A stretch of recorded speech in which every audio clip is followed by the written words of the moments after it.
Mirë se erdhët, të dashur miq. Mirë se po takohemi, pra është tema e tretë sonte, pas atyre që kishim më herët, ju kujtohet e para 10 faktet rreth zbulesës 14, tema e dytë ungjilli i përjetshëm, janë të gjitha në YouTube, pra mund t'i i shikoni dhe të ju rekomandoni miqtë tuaj për këtë temë aq të rëndësishme, pra dhe ja është kjo që kemi tani. E druani Perëndin se erdhi ora e gjyqit të tij. Së bashku me vllaun Keni edhe sonte, pra do të shqyrtojmë këtë temë lidhe me porosinë e 3 angjujve. Pra është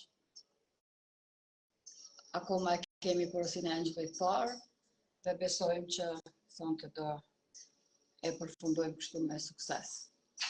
Druani Perëndin dhe jepjeni lavdin se erdhi ora e gjyqit të tij. Temat cilat janë jashtëzakonisht të rëndësishme dhe domethënëse. Ballafaqimi me gjyqin e Zotit, të vërtetat e mëdha biblike.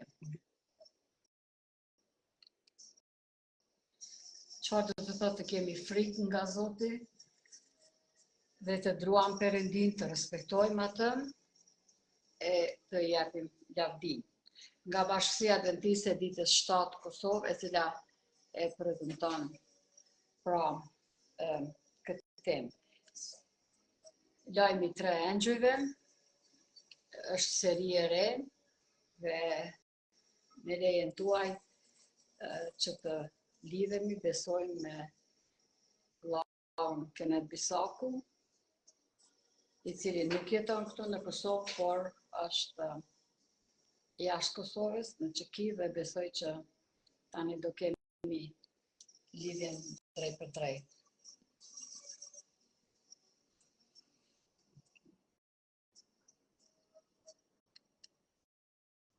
Çfarë është gjyqi i Zotit dhe si dhe ku zhvillohet, kush është gjyqtari dhe çfarë thot Bibla rreth gjyqit.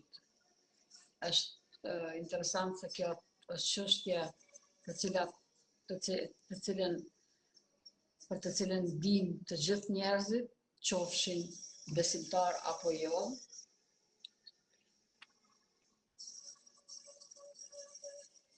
Dhe përshëndetje vllau Keni. Përshëndetje, mbrëma të gjithëve, Zoti ju beqoftë. Si jeni mirë? Mirë, faleminderit. Mirë. Ja, kemi vllaun Keni, përshëndetje. Ballafaqimi me gjyqin, të vërtetat e mëdha biblike, çfarë do të thotë të kemi frikë Perëndin dhe të adhurojmë atë dhe t'i japim lavdi. Nga Bashkësia Adventiste e Ditës 7 Kosovë, lajmi i 3 angjujve është seria e tretë, e tham paraprakisht që më herët kishim temën e parë, 10 faktet rreth zbulesës 14, i përshëndesim ata që po na bashkangjitën dhe tani është lutja. Lutemi së bashku, vllau Keni.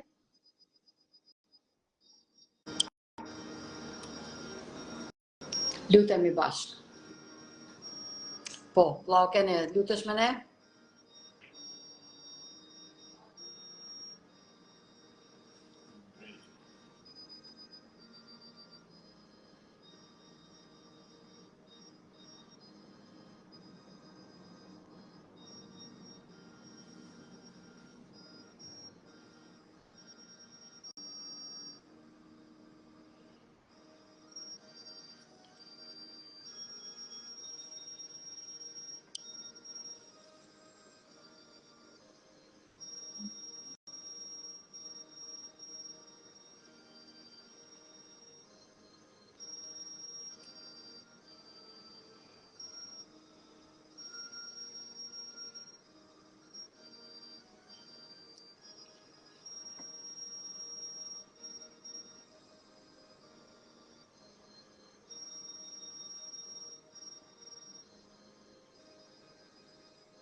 Apo dëgjojmë tani? Shëndetje, tash po. Më falë, ke signali doft, nuk di pse. Për lutje tani, lutem zot. Okej, të bëjmë një lutje parë. Ati, për vetëm faleminderit për këtë ditë ose këtë natë që na së bashku, të falenderojmë që je Zoti jon, edhe po të lutna se do të shëret lajmi i triengjëve, që ky lajm të jetë lajmi i mirë për popullit të ndëgjojnë çka do të thonë. E prani frymën e sheh diturin që ta edhe na unë dhe Diona ta shpjegojmë shumë mirë me të frymës dhe ta kuptojnë vëllezërit e motrën e Jezusit. Të lutna në emrin e Jezusit. Amen. Amen. Pra ju përshëndesim edhe një herë së bashku, juve që na keni bashkangjit ndoshta pak për disa minuta derisa po lidhemi kështu, pra kemi temën numër 3, druani Perëndin, se ora e gjyqit ti, ballafaqimi me gjyqin, të vërtetat e mba biblike, çfarë të thotë, të kemi frikë Perëndin dhe ta adhurojmë dhe të japim lavdi atij. Nga Bashkia Adventiste ditës 7 Kosovë, e cila kemi këtë pra serial, lajmin e 3 engjëve. Pas lutjes që na bëni vllau Kenet, fillojmë dhe lexojmë pra lajmin e 3 engjëve së bashku. Pastaj pash një engjël tjetër që fluturonte në mes të qiellit dhe që kishte ungjillin e përjetshëm, që t'ua predikoi banorëve të dheut dhe çdo kombi dhe fisi dhe gjuhë dhe populli dhe thoshte me zë të madh: druani Perëndin dhe jepni lavdin, sepse ora e gjyqit të tij erdhi. Vlla Keni, ke ndonjë koment tani për fillim?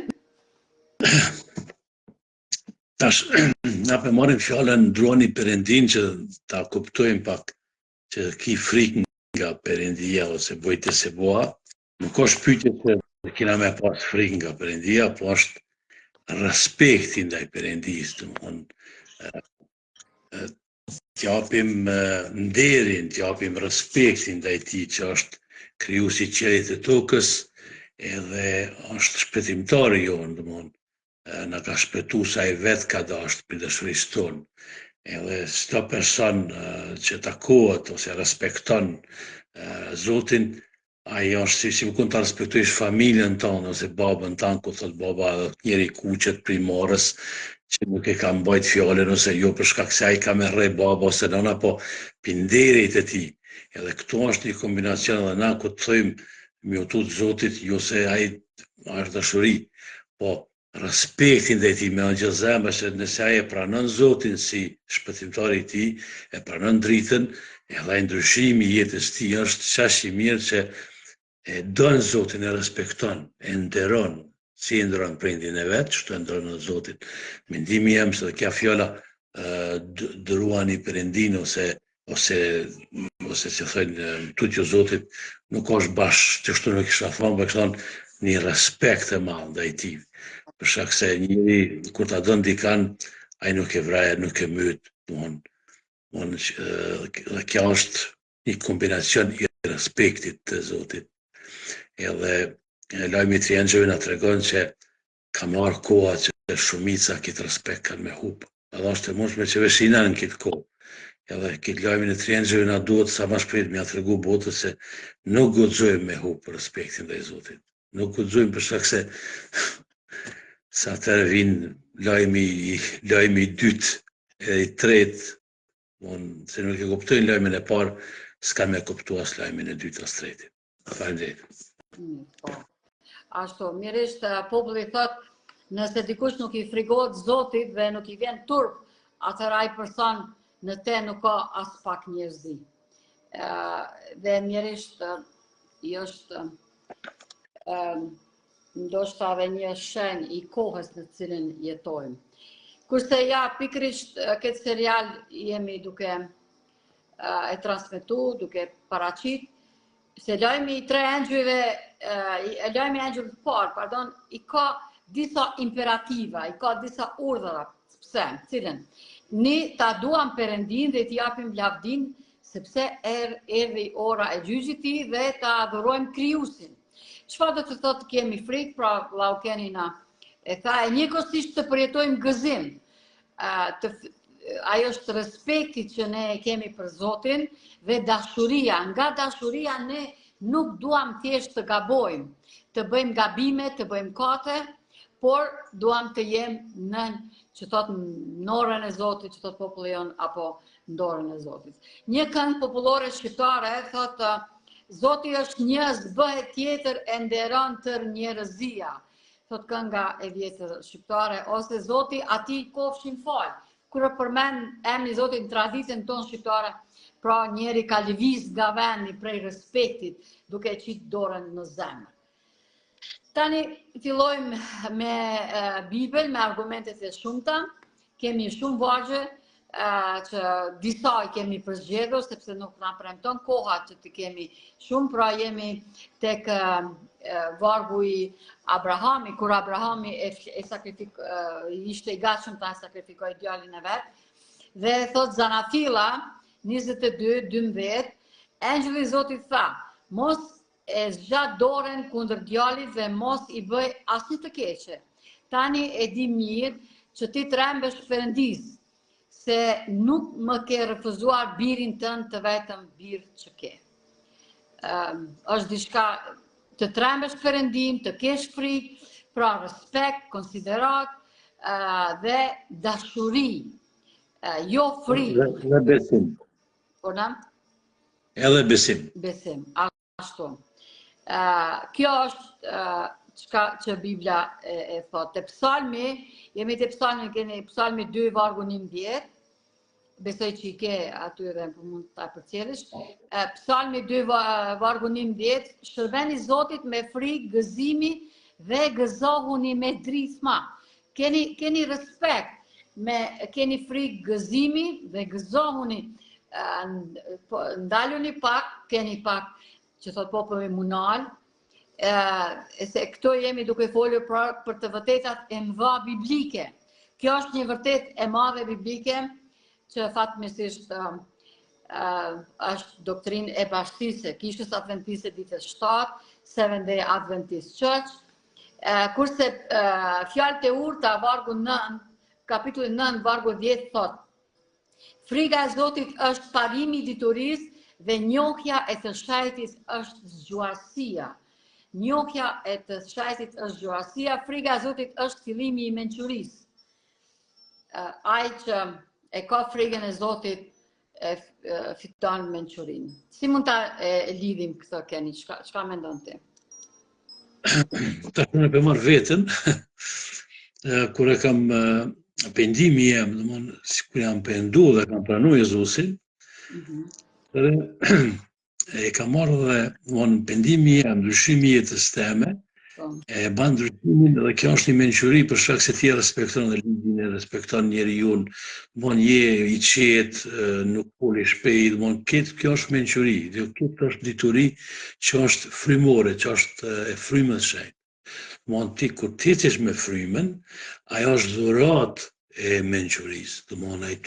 Ai rritesh me ta si një fëmijë i vogël. Rritesh në mençuri. E atëre kjo është si burri me gruan, si thuhet, rrin bashkë.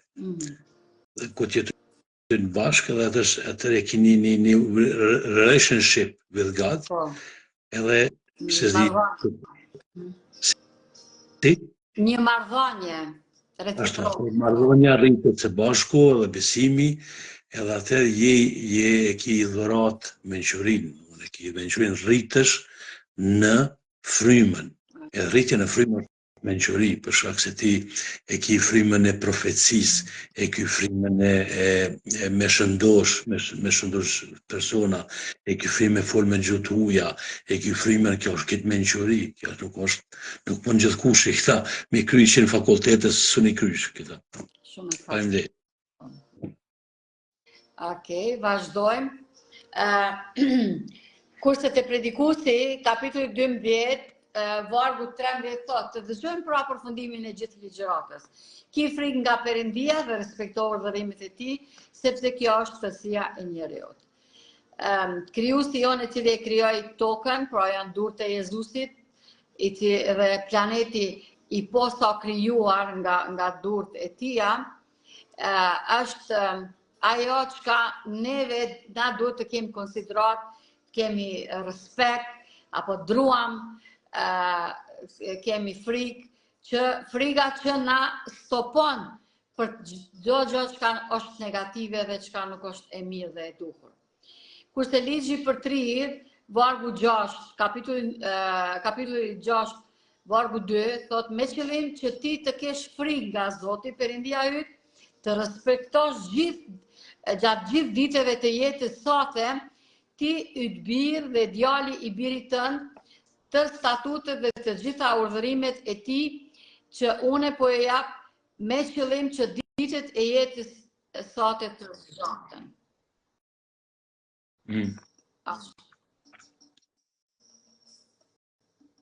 Vazhdo.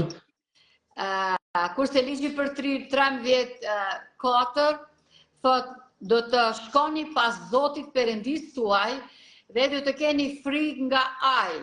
Do t'i respektoni urdhërimet e tij, do t'i bindeni zërit e tij dhe do t'i shërbeni dhe do të jeni të lidhur ngushtë me të.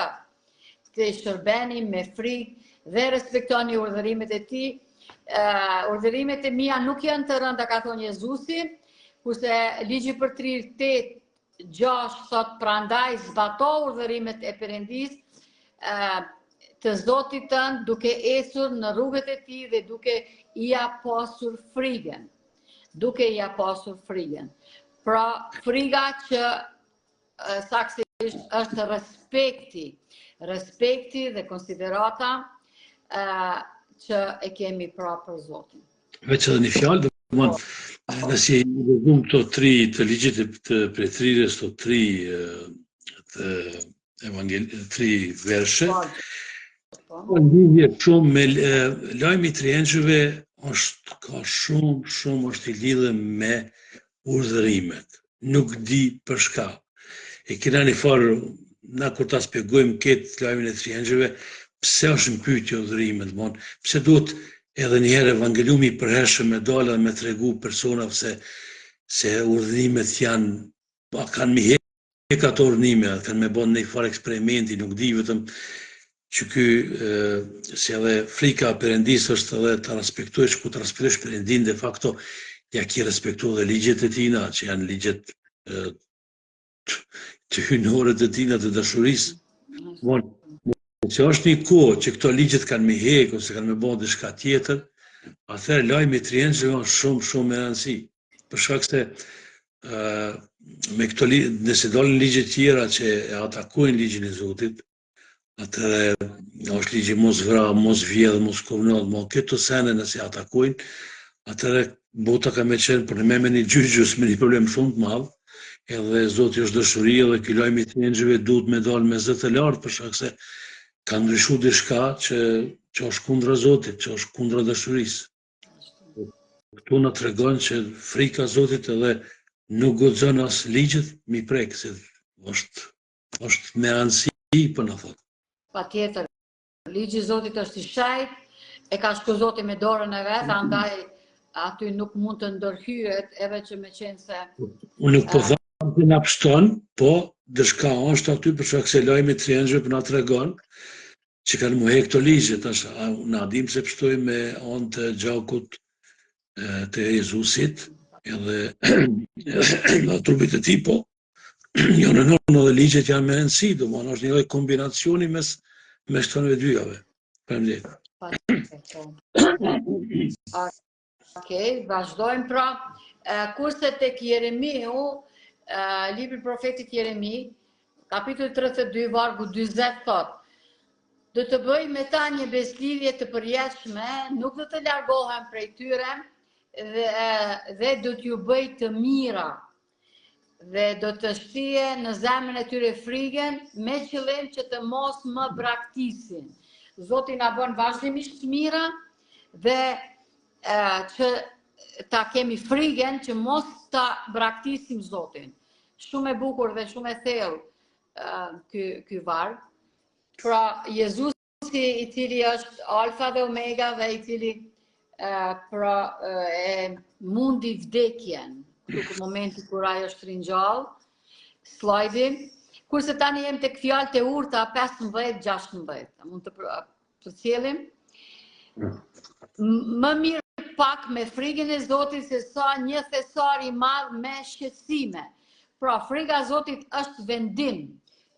Ne marrim vendim që të respektojmë Zotin dhe kjo na bën njerëz ndryshe, njerëz që kemi pra konsiderat dhe kemi të nalun njerëz në dorën e Zotit si çdo populli jon. Andaj duhet të marrim vendim të respektojmë Zotin edhe të kemi ai na jep mandej frikën e tij. Kurse Nehemia, kapitulli 9 vargu 19, o Zot, të lutem, qofshin veshët e tu të vëmendshme ndaj lutjes së shërptorit tënd dhe lutjes së shërptorëve të tu që ndjejnë kënaqësi kur kanë frikë prej emrit tënd. Shërptorët e Zotit kanë kënaqësi kur kanë frikë nga Zoti. Pra është e bukur dhe e thellë kjo që kur kemi frikë Zotit, jemi dorë Zotit, jemi me të pamë parasysh se çfarë janë rrethanat dhe çfarë po ndodh. Ashtu siç e tha vëllau Keni, pra, kjo është mesazhi i lajmit trengjur, pra slajdi trengjit që ne e qesim shpesh dhe është shumë me vlerë domethënës, jo rastisht trengjit që fluturojnë në mes të qiellit dhe lajmërojnë. Kurse tani shkojmë tek fjalët e urta, kapitulli 9, vargu 28 deri te vargu 30, lexojmë bashkë. Atëherë, ata do të më thrasin mua, por une nuk do t'i përgjigjem. Do të më kërkojnë me kujdes, por nuk do të më gjejnë. Sepse kanë urryer dijen dhe nuk kanë zgjedhur frikën e Zotit. Pra, me qëllim nuk kanë zgjedhur frikën e Zotit, e kanë urruar dyert. Andaj, vargu 30, nuk kanë dashur të pranojnë këshillën time dhe kanë përbuzur të gjitha qortimet e mia. Këtu është problemi kur njeri që thot populli del nga dora e Zotit, nga rruga e Zotit, sepse i kanë përbuzur këshillat e Zotit dhe qortimet, sepse Zoti birin të cilin e don edhe qorton. Andaj duhet të kemi të kuptojmë që është pyetja çfarë marrëdhënia jonë çfarë është me krijuesin. Ai është krijuesi, pronari i universit, ja slajdi i Jezusit këtu me si krijuesi planetit ton dhe duke e vëzhgu, duke e përcjell dhe duke e shikuar se çfarë po bëjnë njerëzit. Pra njerëzit kur i refuzojnë këshillën e Zotit, e përbuzin qortimet e tija, andaj do ndodh gjëja e keqe dhe do të më thrasin e unë nuk do të përgjigjem. Tu është çështja, se mandej nuk ka përgjigje në lutje. Çfarë do të thotë se kemi frikë Zotit, po jemi duke folur për këtë temë, dhe Psalmi 33 vargu 6 dhe 8 thotë: Qiejt u bën me anë të fjalës, logos, me anë të logosit, fjalës së Zotit dhe tërë ushtria e tyre me anë të frymës së gojës së tij. Ai mblodhi ujërat në një tokë dhe vendosi thellësitë e tyre të mëdha si rezervuare. Tërë toka le të ketë frikë nga Zoti dhe le të dridhen para tij tërë banorët e botës. Psalmi 33. Këtu është tregon se kush është Zoti i kësaj botës, edhe secili person që beson në ta, do të me pas nderimin ndaj tij, domthonë respektin ndaj tij, edhe pse nuk shtin me zor me pas respektin, po me sjelljet e mira ta kap ligjin, ta kap mëshirën, e ka pagu me një çmim shumë të madh për Jezusi që është biri i tij, shumë çmim i madh, edhe dorë të cilit të pështojnë. Nëse populli del pi ligjeve, del pi dashurisë së Jezusit, atëre, se thënë ata kush se don dashurinë, atëre është kontrast, se nuk e don dritën, atëre të prit veç terri. E terri është vetë frika, ajo është frika origjinal që e mbet njeriu, që atëre i ketë vetëm trupi, s'ka kur zonë frimor. Frika ndaj Zotit është dritë, nuk është vesh Zot për ty, po është edhe atë, po është edhe ati, si babë, jo si, nuk është me qyrtëm si Zot, po dhe si babë ajtë, si dërë me të qërtu, dërë me të kazu rrugën, edhe rruga është te Jezusi. Ashtu, faleminderit. Kurse një citat nga Child Guidance, Ellen G. White, faqe 538 thot, nderimi i vërtet për Zotin frymëzohet nga një ndjenësi e madhështisë së tij të pafundme dhe një realizimi i pranisë së tij. Kjo është nderi i vërtet kur e kuptojmë që është i madh, është krijuesi së tokës dhe është çdo kund vazhdimisht i pranishëm. Kjo na jep nderin dhe respektin, apo druam, apo të kem frikën siç është përkthimi këtu të ne. Kurse urdhëra e Zotit tek Eksodi 27, nuk do të përdorësh emrin e Zotit Perëndis tënd kot, sepse Zoti nuk do të lë të pandëshkuar atë që përdor kot emrin e tij. Është bë e zakonshme të përmendet sidomos nuk e di në TikTok e media, edhe mes rinis, oh my gosh. Emri i Zotit është oh my god, e jo oh my gosh. Ma shumë ti në botë që atakojnë këtë emrin është emri i Zotit dhe Jezusit. As Muhamedit se atakojnë, as Budën, ma shumë ti në botë atakohet edhe bojnë shaka me emrin Jeshua, në Jezusit, edhe në emrin të Atit të Zotit. Me Muhamedit, me këta smerët kush, se tutën, se krishterët janë të mirë, janë paqëdartës, nuk bëjnë, po vetë Jezusi në ka thonë. Çka do një thoni kundra birit i njeriut ju falet, po që thoni kundra frymës, aty s'falet. Këta e kanë përdor shamin e birit i njeriut, po mas një ku është kujnë dhe të fryma, atëra është finish për të, atë është gati, finish, s'ka mundim për të. E këtu është që na duhet me të regu lojme e të rjengjëve që gjinja mos të bojnë këtë gabim se atë nuk falet, të fryma nuk falet, në kati kunda frymës nuk falet. Ashtu, faleminderit keni edhe ty. Pra, oh my gosh, pra që është popularizu, sidomos mes rinis, është gabim, i lusim të gjithë trit, që apo prindërit e tyre që do e shikojnë tani këtë video më vonë, kur do të kuptojnë që kjo është thyrja e urdhërimit të Zotit, apo apo G, jo Jesus vetëm G, po emri i Zotit është God, nëse anglisht, edhe Jesus e jo G e kështu me radhë. Hebrejnët as nuk e shqiptonin emrin e tij, sepse është i shejt. Disa njerëz sot shkojnë në kish, në bashki, për argëtim, lojra, interese nga më të ndryshmit. Kështu që kjo nuk është çështje shakaje apo trendi, por duhet të jemi të kujdesshëm, ashtu siç thot vllau Keni edhe ti, që emri i Zotit është i shejt dhe ne duhet të kemi respekt dhe nder. Dhe kerubimet kur e thrasin emrin e tij e mbulojnë fytyrën nga respekti ata që janë në prani të Zotit. Nebukadnesari ju kujtohet mbreti Babilonas, i cili në atë krenarinë e vetë tha, a nuk është ky Babiloni që unë e ndërtova me dorën time. Vërtet, ka ajo krenaria, lakmia dhe që Danieli disa herë ja tërheki mendjen, i foli e kështu me radhë, ajo ishte kot. Dhe si pasoj e asaj krenarie, egoizmi, lakmie, u bë që ky u çmen. Pra, si kur bish jetoj për një vit të tërë.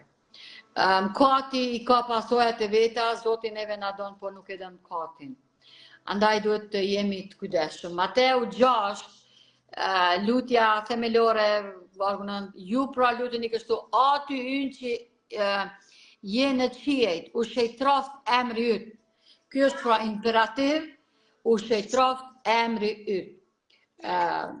Emri ti është i shejt dhe ne duhet ta kemi ta trajtojmë pra në këtë mënyrë. Amen që të thot, është slajdi i Jezusit që po na thot amen. Kurse Hebrejve, kapitulli 12, vargu 1 thot, prandaj edhe ne, duke qenë të rrethuar nga një re kaq të madhe dëshmitarësh, duke hedhur tej çdo barë dhe mkatin që na qarkon vazhdimisht, duke na joshur le të rendim me durim në rrugën që është përpara nesh, duke i drejtuar sytë e Jezusi, kreu dhe plotësuesi i besimit, i cili për gëzimin që ishte përpara tij duroi kryqin, duke e përçmuar thyrjen dhe u ul në të djathën e fronit të Perëndisë. Ja çfarë bëri Jezusi për ne. Si nuk duhet të kemi respekt e dashuri e të druam, patjetër që po, sepse kjo është ai e mundi mikun, ja shkeli kokën gjarë prej satanait me dy brina. E falenderojmë Jezusin, pra Jezusi jo vetëm që është krijues dhe pronari i universit, ai e poshti edhe mikun ton. Këto të gjitha duhet të jenë argumente të fuqishme për çdo besimtar që të ka respekt të thellë e konsiderat dhe të largohet të keqës. Kolosianëve, atë vazhdojmë, Kolosianëve 3, thot, në qoftë se ju jeni ringjallur me Krishtin, kërkoni ato që janë lart, ku Krishti është ulur në të djathtë të Perëndisë. Vargu 2, keni në mend gjërat që janë atje lart, jo ato që janë mbi tokë. Vargu 3, sepse ju keni vdekur dhe jeta juaj është fshehur bashkë me Krishtin në Perëndinë. Kurse vargu 4, kur të shfaqet Krishti jeta jon, shumë e bukur dhe e thellë, kjo atëherë edhe ju do të shfaqeni në lavdi bashkë me të. Vargu 5, bëni pra të vdesin gjymtyrët tuaja që janë mbi tokë, cilat janë kurvërinë, ndyrsinë, pasionet, dëshirat e këqija dhe lakmit që është idhujtari.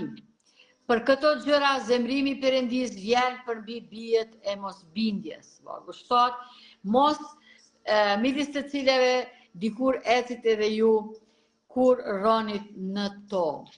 Por tani hiqni edhe ju të gjitha këto gjëra, cilen zemrimi, zemrata, ligësia, e mos të dalë sharje e asnjë e folur e pandershme nga goja juaj. Mos gënjeni njëri tjetrin, sepse ju e zhveshet njeriun e vjetër me veprat e tij, edhe veshet njeriun e ri që përtrihet në njohurinë sipas shembullit të atij që e krijoi. Kurse Efesianëve 2:8 thot, ju në fakt jeni të shpëtuar me anë të hirit nëpërmjet besimit, dhe kjo nuk vjen nga ju, por është dhuratë e Perëndisë, jo nga veprat që të mos mburret askush. Në fakt, ne jemi vepra e tij e krijuar në Krishtin Jezus për veprat e mira që Perëndia përgatiti që më parë që ne të esim në to. Për shfrytëzojmë rastin pra që ta librin të ofrojmë falas përsëri, gratis, ne e kemi vërtet seriozisht, nuk mendojmë ndryshe. Të gjithë ju që jeni të interesuar, ky është një bestseller i përkthyer në pothuajse të gjitha gjuhët botërore, i cili flet për zhvillimin e protestantizmit në Europë, në shtetet skandinave, për reformatorët, Martin Lutherin, Zwinglin, Husin, e kështu me radhë, John Knoxin, mandej edhe më vonë konflikti që është para nesh, Biblia mbrojtja deri në fund të botës. Porositni në TikTok tek Bashkia Adventiste Kosovë apo Jezusi po vjen, ja numri telefoni këtu, Viber, WhatsApp. Pra ju lutem jeni të lirë dhe lirisht porositni, sepse është një libër që vërtet ja vlen. A është kështu vëllau Keni? Ti e ke lexuar këtë libër dhe e njeh? Konflikti i madh është një libër shumë i bukur që të tregon komplet lajmin e thjenjëve shumë afill. Edhe Ellen G. White është një autor që ka dashur shumë Jezusin, ka fitare shumë e mirë. Edhe i ka respektu, ka dashur, e ka nderu, edhe fryma shajt ja ka dhap një dhuratë. Aja ka qenë vitin 1940, ka qenë një grua shumë e thjeshtë, edhe ka shkruar shumë libra, dhe janë librat të shka fantastike, si ka mujtë shumë sene që shkruan janë të qellueshme, që nuk ka qenë, për shembull, shkruan për këtë shtetin ku jetoj edhe unë e shkruan. Kena pas një debat me këta çek, thasha ka qenë Ellen G. White në Prag, s'ka qenë kur. Po si e ka ditë të sene, ka qenë shumë fetare, ka qenë edhe e ka pas dhuratë nga fryma shajt, edhe ka tregu lajmin në konfliktin e madh, dhe në fund është mirë ta lexojnë për informat dhe sheni se këtë që ka shkruan ka menduar. E ka shumë sakt këto simbolet, i ka shumë të sakta. Në vitin 1944 me ditë për vitin 2000 ose 2025 është shumë shtirë. Ai ka shumë sakta simbolet. Ashtu. Pra ne ofrojmë falas, është botimi i tretë dhe kemi për momentin ekzemplar të mjaftueshëm, ju lutem mos hezitoni dhe lirisht porositni për vete dhe për familjen tuaj. Kurse në disa minutat e ardhshme tani e kemi pjesën e dytë të ligjërimit të sotëm, e kjo është ballafaqimi me gjyqin e Zotit. Druani Perëndin sepse erdhi ora e gjyqit tij. Ora e gjyqit tij. Çfarë është gjyqi, ku dhe si ai zhvillohet, kush gjykohet, si gjykohet, kur e kështu me radhë. Pyetjet e shumta, është një çështje shumë interesante që edhe Zoti shumë njerëz e dëgjojnë këto video dhe i shohin. Veprat e Apostujve 17:31 është ajo pothuajse të gjithë e dim, sepse ai ka përcaktuar një ditë në të cilën do të gjykojë botën me drejtësi, një ditë në të cilën do të gjykojë botën me drejtësi. Pyetja që mund ta parashtron njeriu i zakonshëm është pse është i nevojshëm ky gjyq, por është i nevojshëm sepse të del drejtësia. Kurse matëse në gjyqin, peshorja, rregulloria janë 10 urdhërime.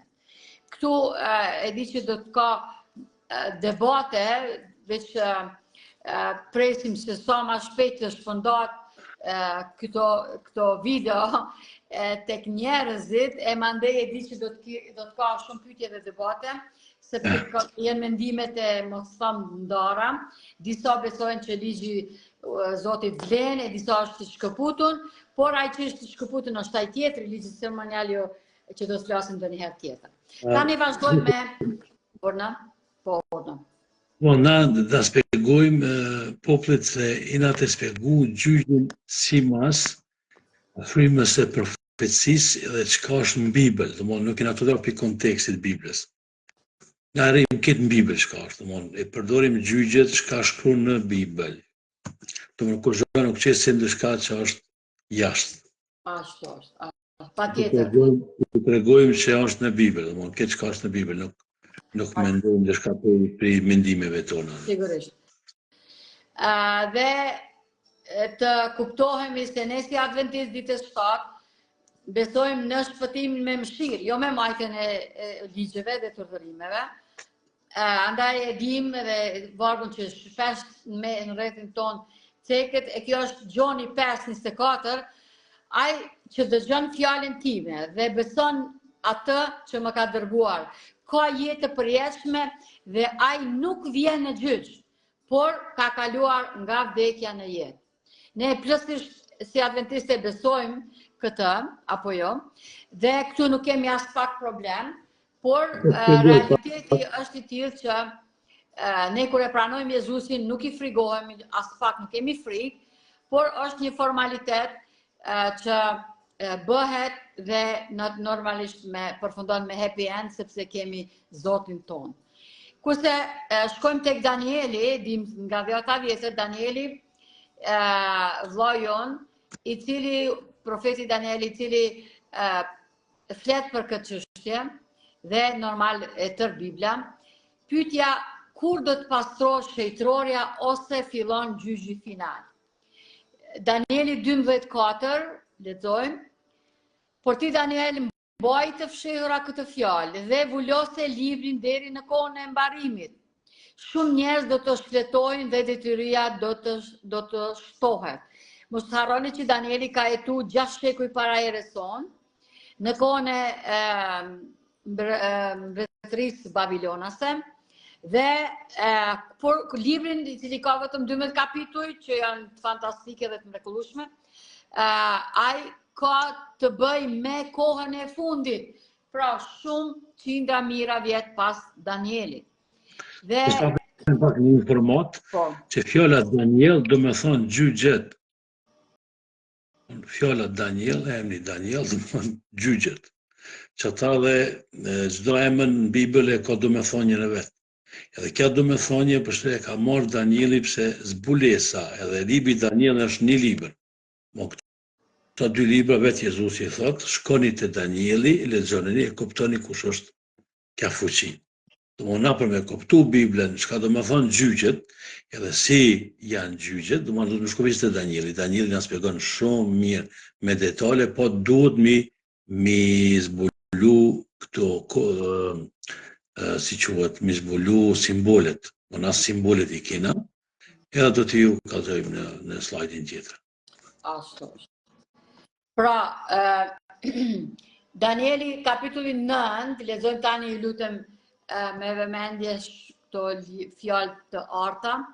Danieli 7, kapitulli 9 thot, pra Danieli, jo une, Diana do kanoj, por Danieli, une vazhdova të shikoj derisa u vëlosën fronet dhe i lashti ditëve u ul. Veshja e tij ishte e bardhë si bora, flokët e kokës së tij ishin si leshi i pastër, froni i tij ishte si flakët e zjarit dhe robët e tij si një zjarr përvëlues.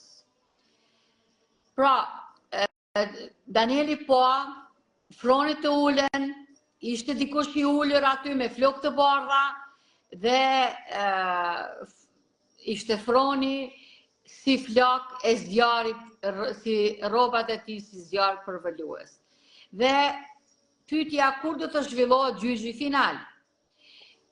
Danieli vazhdon dhe thot, një lumë zjarit rridhte duke dal nga prania e tij, mira njerëz shërbenin.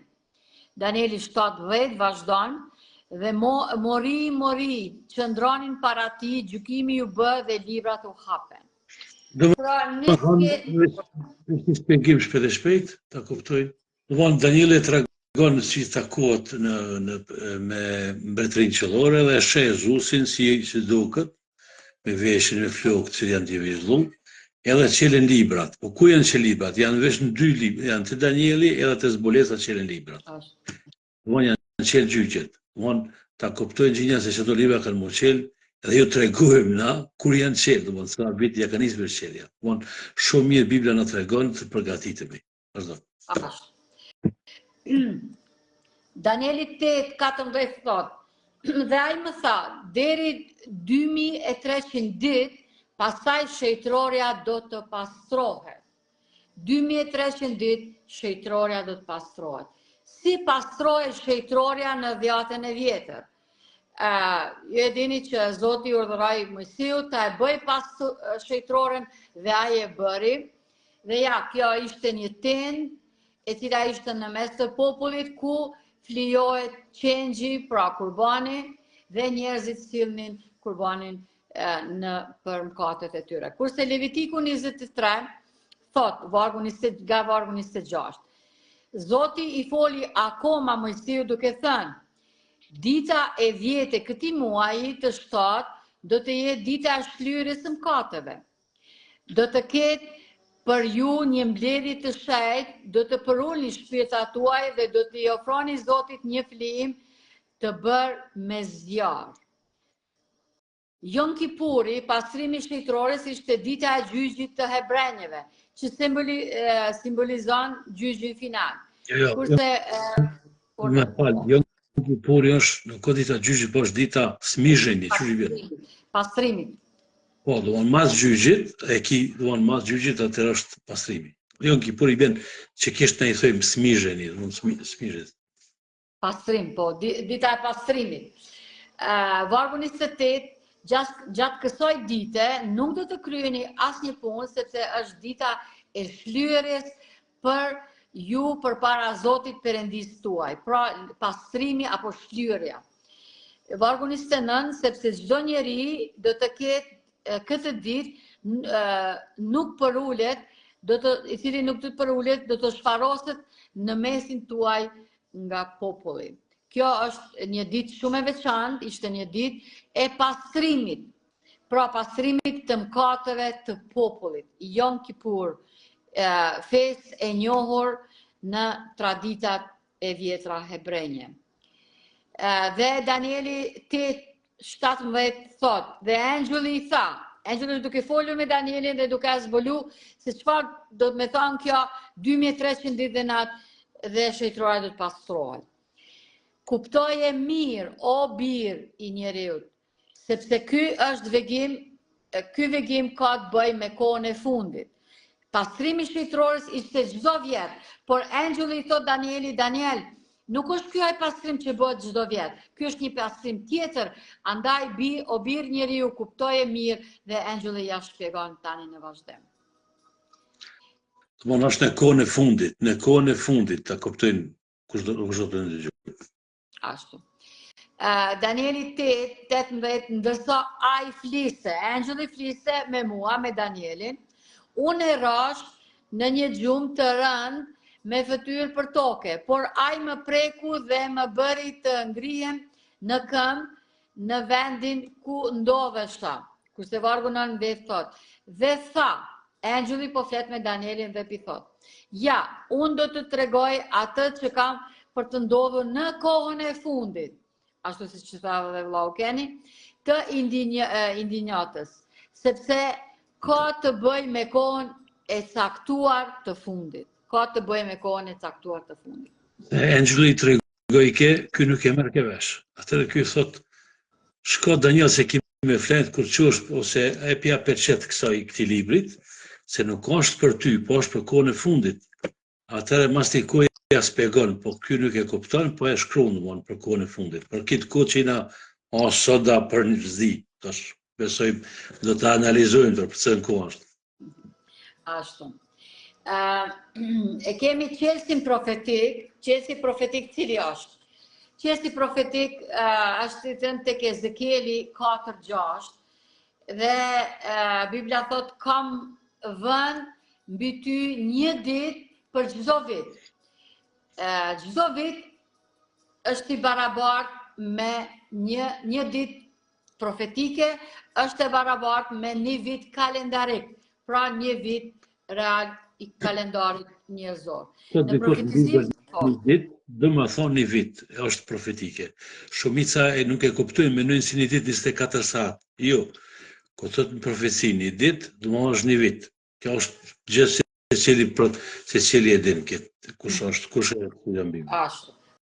Andaj, në rastin tonë, nëse angjulli i tha Danielit, 2300 ditë dhe natë shëjtëroja do të pastrohet, është 2300 ditë të barabarta me 2300 vjetë. Pra, ato 2300 ditë janë 2300 vjetë. Dhe angjulli vazhdon dhe ja shpjegon Danielit, lexojmë Danielit 8:26. Vegimi i mbrëmjeve dhe i mëngjeseve për të cilin është folur është i vërtetë. Ti e mban sekret vegimin, sepse ka të bëj me gjëra që të ndodhin pas shumë kohë. Pra, jo në kohën tënde, Daniel, por pas shumë kohë. Edhe kemi më vonë, angjulli thot, ti do e përfundosh jetën tënde, do të vinë gjenerata tjera, kohra tjera dhe do të realizohen ato. Kurse Danieli 8:27 thot, dhe unë, Danieli, e ndjeva veten të sfilitur edhe qesh i sëmur disa ditë. Unë isha i tronditur nga vegimi, por askush nuk e vëri re. Ja, shumë interesant. Danieli u shqetësu, u prek, u trondit, dhe ishte i sëmur nga duke kuptu peshën e këtij lajmi. Derisa unë po flisja akoma në lutje, derisa lutësha, ai njeri, Gabrieli, pra e dim emrin e Gabrieli, cili është në Bibël disa herë, ma vonë edhe lindjen e Jezusit, e ka lajmëruar te Maria, aty e kështu me radhë, që e kisha parë në vegim, ai, Gabrieli, pra më mësoi dhe foli, dhe më folë dhe tha, une kam ardhur tani o Daniel që të vë në gjendje të kuptosh, Danieli 9:21-22. Kurse Danieli 9:23 thot, vazhdon pra kapitulli 8, kapitulli 9. Në fillim të lutjeve të tua doli një fjalë dhe unë erdha të bëj të njohur sepse ty të duam shumë. Daniel, ti je një njeri i dashur, i respektuar dhe ty të don qielli. Ati biri shpirti shajt dhe normal Gabrieli. Trego kujdes pra për fjalën dhe kupto vegimin. Gabrieli shpjegon dhe thot, tani hym në shpjegimin e këtij profetizimi. 70 javë janë caktuar për popullin tënd, Danieli 9:24. Të caktuar, të ndara, për të veçuara nga për popullin e Danielit, i cili ishte populli Danielit, ishte pra populli hebre. Ashtë. Pra, nga këto 2370 javë janë të caktuar për popullin tënë. Me qenë se një javë ka 7 ditë, atëherë kemi 70 javë, herë 7 ditë që janë baraz me 490 ditë apo 490 vjetë. Dhe vazhdon shpjegimin dhe thot, prandaj dije dhe kuptoje se kur ka dalë urdhëri të restaurohet dhe të rindërtohet Jerusalemi, deri te Mesia, princi, do të duhen 7 javë dhe 62 javë të tjera, ai do të ndërtohet përsëri me sheshe dhe me ledhe, por në kohra plot ankth. Danieli 9:25. Por në vlau keni? Tak, e këta shikit në mund, 457, në vitin 457, Artaksesi i një e ka vënë urdhrin me ndërtu Jeruzalemin, Kiriusi, ja ka edhe Artaksesi, ka thonë që i kini kanë qenë Babilon, këta hebrej që i kanë marrë si slav, edhe atër kohë Artaksesi kanë shukë, që i kini edhe pare, ja ka materiale, këtë i ka thonë shkoni në Jeruzalem, edhe në reshje në Jeruzalemin. Edhe kja ka ndodhë në vitin 457. Ta sakt. Kjo është edhe munimi edhe në Google, këtë me lypë del që këtë. Ashtu, kjo është... Në histori e këtë del data 457. Atër vazhdo.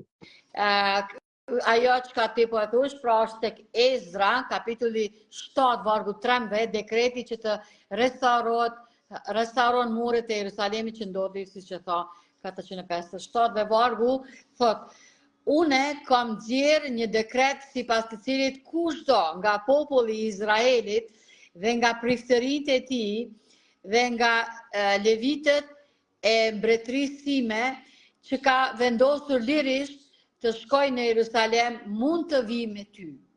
Pra,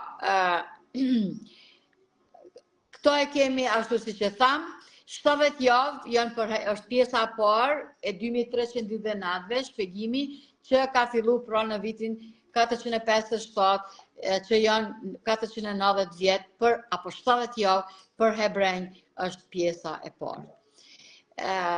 Dhe si që thamë, një dit është e barabartë me një vit kalendarik, një dit profetike, një vit kalendarik, apo 69 javë, herë 7 që janë 483 dit. Kurse Danieli vazhdon të kapitulli 9:26, kapitulli 9:26 thot, mbas 62 javëve, Mesia, Jezusi pra, do të vritet dhe askush nuk do të jetë me të.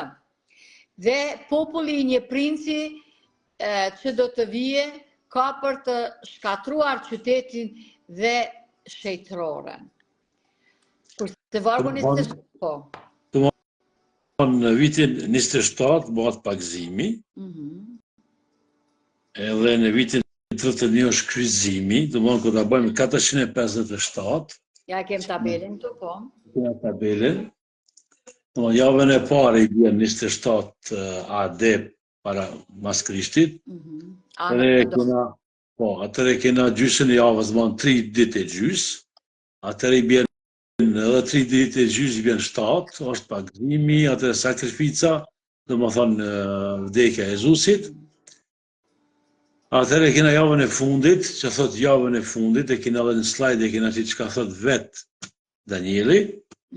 Atëherë ungjilli i shkon te paganëve, do të thonë vdekja e Shtepanit, se hebrajnë Shtepanin, është java e fundit. Atëherë me vdekjen e Shtepanit, atëherë vjen Pali që e Jezusin, edhe Pali atëherë merr misionin të ungjillizoj këtë paganet, do me ungjillizu këtë botë. Kjo është tamam e profetizuar me data, mund saktë. Shumë saktë. Të shumë dhe Danieli, sa këtë, as 1 milimetër nuk është mungesë. Shumë saktë dhe bukur. Pra, ai do të lidh gjithashtu një beslidhje me shumë njerëz për një javë, por në mes të javës do të jep fund blatimit dhe flijimit. Dhe si që tha vllau Keni, as kena kjo e bukur e cakton, duke fillu me 457, anë do bisi para Jezusit, vitin 27 kur Jezusi bëri beslidhje, dhe pagëzimi, sakrifica e predikimi ungjilleve që filloi nga viti 34, ku përmbushen këto 490 vjet të dhëna për popullin hebre. Ato u realizuan tek Mateu 3, si që tha Danieli, pra pak para se realizojnë, ai gjithashtu do të lidh një beslidhje me shumë njerëz për një javë, por në mes të javës do të jep fund blatimit dhe flijimit. Dhe Jezusi pra Mesia, vajos, lexojmë te Mateu, është ky slajdi te Mateu. Mateu 27. Po, ashtu. Mateu 3:13, i cili thotë, atëherë erdhi Jezusi nga Galilea në Jordan te Gjoni për të pagëzuar prej tij, por Gjoni e kundërshtoi fort, duke thënë, mua më duhet të pagëzohem prej teje dhe ti vjen tek unë. Dhe Jezusi duke i përgjigjur i tha, lejo të bëhet për tani, sepse në këtë mënyrë përmbushim çdo drejtësi, atëherë ai e lejoi. Kurse vargu 16, dhe Jezusi sa po u pagëzua, doli nga uji dhe ja qiejt u hapen, dhe ai po afrimin e Perëndis duke zbritur si një plumb e duke ardhur mbi të. Pra Jezusi u sakrifikua, ashtu si që e tha Danieli, dhe këtu është tani komplet kjo 2300 ditë dhe na deri në fund. Deri në fund, duke përfshirë këto 490 ditë, si që i tham pjesën e parë, për hebrejnët, mandej pjesa dytë është për paganët, edhe vim tek viti 2300 në vitin 1844 të erës sonë, pra shekullit 19, ku filloi për 2300 ditë dhe natë shejtroria do të pastrohet. Pra pas shejtroria për 2300 ditë dhe natë prej 457 deri në kohën 1844. Këtë i bërë hesab, 490 plus 1810 i bjen 2300 vite, edhe ka qenë, i bjen 2301, po është problemi se ka qenë edhe data 0, që ta bëhet hesab 2300. Nullta. Po, nullta ka qenë koha null, i bjen mas Krishti, që njëhet si data 0, edhe atë këtë bënë, këtë hesab del viti 1844. Qa ka ndodhë në vitin 1944? Pikës të vitit atëre, Ne jena në gjyqje de facto. Ata kanë nisë lufta parë botërore, lufta dytë botërore, kanë qenë humanizmi, komunizmi, ata kanë marrë këtë këto probleme të vonë. Kanë marrë këtë që ka ndodhë, këtë qëto që ndi përmenë. Komunizmi, humanizmi, darwinizmi, këtë shkenizm, kanë dalë vitin 1944.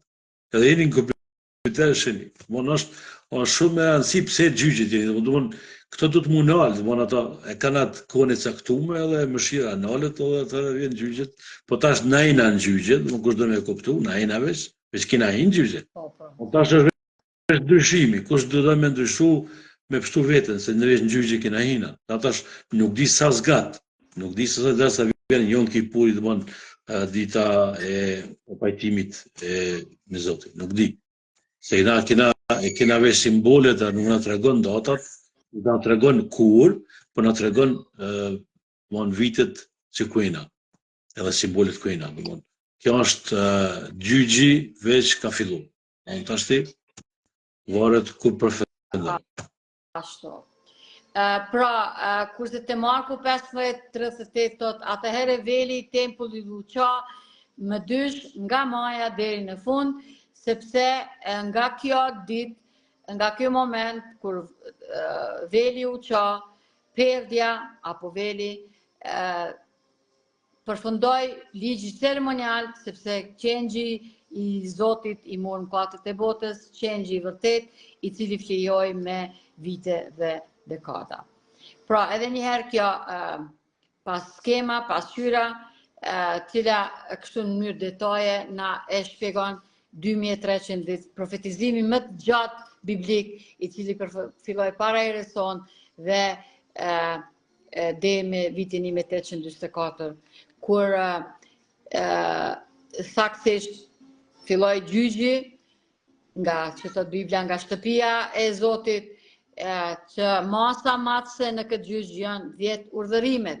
Librat u hapen, pra evidenca për çdo person që i shkruajnë engjujt çdo ditë, që na shkruajnë, pra engjulli jon, kurse kur e pranojmë Jezusin, ja ky është Zoti jon, Mesia i vajosur, i cili është avokati dhe gjykatësi, kryeprifti, i cili ndërmjetëson për ne. Andaj na kur e pranojmë Jezusin, kjo është ai lajmi i madh, lajmi i mirë, lajmi i mrekullueshëm. As nuk dalim në gjyq, po nga vdekja kemi kaluar në jetë. Sepse gjaku i Jezusit në çdo faqe këtu, kur engjulli lexon raportin për çdo person nga ne, aty e shkruan është i falur, i falur, i falur, me gjakun e Mesisë së vajosur. Pra, prej vitit 1844 filloi gjyqi, cilën Biblia e quan ora e gjyqit ti, erdhi ora e gjyqit ti. Jezusi ka hyrë në shejtroren, mbi shejtrore, në qiell, jo në tokë.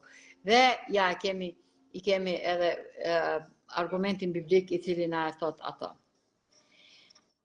Hebrejët 8 vargu 1 thot, dhe pika kryesore e këtyre gjërave që po themi është kjo: ne kemi një kryepriftë të tillë, i cili qëndron në të djathën e fronit të madhërisë së qiellit, shërbenjes së shejtrores dhe të tabernakulit të vërtet, të cilin e ngriti Perëndia e jo njeriu. Pra, Jezusi nuk hyri në shejtroren toksore, por në shejtroren qiellore, dhe ky vargu po e kemi qitë edhe një herë, ta e rikujtojmë, se ne besojmë në shpëtimin, me mëshirën e Jezusit, me meritat e tij, jo me mbajtjen e ligjit, por ligji është pasqyrë e cila ta tregon vetëm ku e ke njollat. Ai që dëgjon fjalën time dhe beson, thot Gjoni 5:24, dhe atë që kam dërguar, beson atë që kam dërguar, ka jetë të përjetshme, dhe ai nuk vjen në gjyq, por ka kaluar nga vdekja në jetë. Kjo është e madhe e bukur, kurse Romakëve 5. Këse banë veshë dhe herë munal të Gjoni 5:24, që të beson me Jezusin, me gjithë zemër, me gjithë shpirt, me gjithë trup, me gjithë mendim, edhe është njeri që ka frymën dhe janë fjalët e tij dhe shkon si mas fjalëve, nuk ka gjyq për të. Mund shkon, vjen e merr dhe s'ka gjyq. ai s'ka nevojë për gjyq. Për shkak se kujtesën e frymë. Dhe në kujtesën e frymë, atëherë ti nuk bëjsh dëm kokujt, je ki besimin e Jezusin edhe fryma bashkë me Jezusin edhe esni edhe nuk ka shumë me dënu gjyqi, se ki kalu këtë pjesën e dënimit mund ligjit. Mund ligji i dënon vetëm ata që e kthejnë ligjin. Vazhdo. Ashtu. Romakëve 5, vargu 6, thot sepse ndërsa ishim akoma pa forcë, Krishti vdiq në kohën e tij për të paudhët. Vargu 7, vështirë në fakt se vdes dikush për një të drejtë, mbase ndonjë do guxonte të vdiste për një njeri të mirë. Por Perëndia e tregon dashurinë e tij ndaj nesh në atë që kur ende ishim katar, Krishti vdiq për ne. Shumë më tepër pra, duke qenë tani të shfaqsuar në gjakun e tij, do të shpëtojmë nga zemrimi me anë të tij. Kurse një citat nga Consult Writing and Editors thot, njerëzit do të keqkuptojnë doktrinat që besojmë, duke i mësuar ato si të vërteta biblike dhe është e nevojshme një plan i zgjuar për të siguruar privilegjin e shqyrjes së artikujve në publikacionet sekulare, sepse kjo do të jetë mjet për zgjimin e shpirtave për të parë të vërtetën. Një përgjithësi ne si adventistë e ditës së shtatë që kemi shumë e madhe, që të publikojmë sa më tepër, ja tani janë këto në YouTube, do të jenë edhe ato tjerat, dhe kjo është e mirë, por edhe më tepër në media, edhe më të mëdha, duhet të lajmërojmë lajmin e 3 engjëjve që njerëzit ti mos kanë keqkuptime atë se çfarë ne besojmë. E besojmë pra komplet doktrinën biblike, ashtu funde kryes se si është, dhe kjo është shumë e bukur. Dhe ja përgjigja